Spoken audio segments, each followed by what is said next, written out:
Kabayan, magandang araw kabayan. So another day kabayan, another repair naman tayo ng kotse kabayan. So bago ang lahat kabayan, huwag kalimutang mag-subscribe at i-click ang notification bell for more car body repair tutorial and tips kabayan. Nissan Micra tayo kabayan. Yan, i-repair natin yung fender. Pumasok yung fender na kabayan. Tapos repair din ng bumper. Yan pa ilalim. Yun, pati yung sa taas kabayan yan, sagi din siya kabayan. Tapos yung fender pumasok yan. Bali yung pintuan kabayan, hindi na kasama yan. Yan, Nissan Micra 2016 model yan kabayan. Pero medyo makinis pa siya kabayan ha. Makinis saka malinis pa rin sa loob. Sa loob ng kotse. Magaling mag-alaga yung mayari niyan. Tapos yung pagtanggal ng bumper kabayan, may 10mm dyan kabayan. Tapos pwede din tanggalin ng Phillips screw. Tapos pangilalim naman kabayan, mayroon tayong flower dyan. Saka mga clip. Tapos yung fender kabayan, binatak ko muna kabayan. Pinalabas ko muna. Kasi pumasok yun. Ilabas muna natin. Isiting natin yung bumper. Kasi nakaawang yung bumper na yung kabayan. Bali lumabas yung bumper doon sa may clip.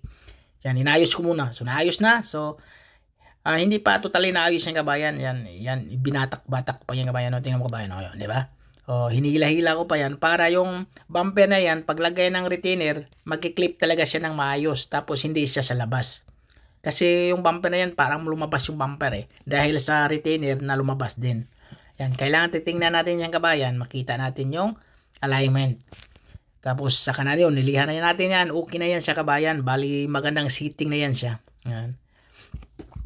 Kasi yung bumper, pagkapalo niya yung kabayan, medyo lumabas yung bumper kasi nasundot doon sa may baba, yung paglight doon nasundot. Kaya medyo, tapos malakas siguro kasi yung fender pumasok din. Yan, nilihan na natin ang ET kabayan. Yan, ET yung lihan natin. Sinama na natin yung bumper pag repair.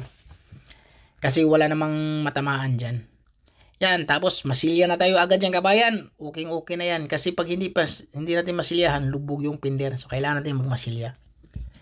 Yan, pahira natin agad ng masilya kabayan. Ganun lang kasimple kabayan. Lihain natin, ni-repair natin ng repair muna. Tapos isiting natin yung bumper. Mas maganda isiting yung bumper kabayan para makita natin yung linya na yan. Kasi may linya yan eh. So importante yung masiting natin ng maayos. Yan. Tapos yung linya yan. Ganun lang siya kasimple mag-repair kabayan. Kayang-kaya yung mga ganung small dent repair. Easy lang. Tapos yan, niliha ko na kabayan. Niliha ko pala ng machine muna yan kabayan. Katulad yan. Tapos pagkatapos, yung black na natin. Yung maliit na black lang kasi hindi naman ganung malaki yan. Pag mahaba, kailangan yung mahabang pang black natin. Yung black kabayan, pang final lang yan siya. So, kailangan unang pahid ng masilya tapos tuyo.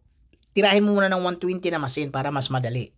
Purpurin mo yung gilid kasi hindi naman tayo gaano magaling magmasilya, yung malinis kasi minsan yung iba kabayan yung magaling magmasilya. So parang masabi mo, parang hindi na kailangan lihain kasi magaling talaga magmasilya, malinis.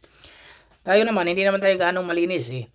Tapos dito naman kasi tambak lang ng masilya tapos sabay machine gamitin mo. Ganun ang style nila. So, pero kailangan i-repairin, hindi yung makapal na masilya kabayan ha. Katulad yung kabayan kunti ng masilya na iwan di ba? So, yung niliha pala natin 120, 180, 320 tapos machine naman tayo sa 320. Katulad yung kabayan, yung linya na yung kabayan tingnan mo, di ba? Hindi na natin gamitan ng linya na guhitan pa natin, hindi na okay na yan siya kabayan. Kahit pag primer yan, tapos pagliha ng primer, okay lang din, walang problema yon magliha ng primer. Okay na yan. Tapos titingnan din natin kabilang side kung parehas pa yung himatin natin na maayos para sigurado yung walang. Kasi yung tama naman nasa baba lang naman yung tama dyan kabayan, yung medyo lumubog. Yan, silipin din natin para makita natin yan. Yan, maganda kasi yung kuha na yan kabayan yung itirahin mo na ganun, makita mo yung may medyo may lubog pa. Makita mo yan pag tira mo na yung parang tubig na yung grease niya kabayan. Okay. So, tanggalin na natin yung bumper kabayan. Ganun lang kasimple. So, paano tanggalin yung bumper? Ganun pa rin kabayan. So, yun nga. 10mm yung kabila. Tapos, sabay hatak. Tapos, clip lang yun sa taas. Tapos, sabay hatak. Ganun lang yan. Tapos, tanggalan natin yung paglight. Ewan ko pang paglight. Kabayan, natapos na pinturahan natin yung fender saka bumper kabayan. Pero, tinanggal na lahat yan kabayan ha. Tinanggal natin pinturahan. Yun kabayan. Okay lang alignment. Don't forget to subscribe kabayan. Maraming salamat.